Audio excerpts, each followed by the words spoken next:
નામ? મારું નામ પ્રતાપસિંહ નકુમ, ગામ મટાણા. શું સ્થિતિ છે વોટર ટેન્કની?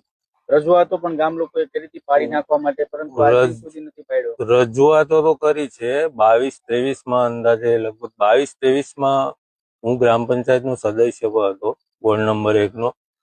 ત્યારે પણ ઉપરા ઉપર 2 અરજી કરેલી તંત્રને, પાણી પુરવઠા વિભાગને, બધાને કરેલી, તો કોઈ ધ્યાન દોર્યું જ નહીં, કોઈ તંત્ર આવ્યું જ નહીં. છેલ્લે ગામને ગંદુ પાણી પીવાનો વારો આવે છે. અત્યારે સૌથી વધારે અમારા ગામમાં સાંધાના દુખાવા સૌથી વધારે છે. એનું કારણ છે પાણીનો TDS વધારે છે. પાણીનો TDS વધારે એટલે સાંધા દુખવાના, કમર દુખવાની, ગોઠણ દુખવાના, ગોઠણના ઘસારા થવાના. એટલે તંત્રને એક વિનંતી છે કે વહેલી તકે આનું સોલ્યુશન લાવે.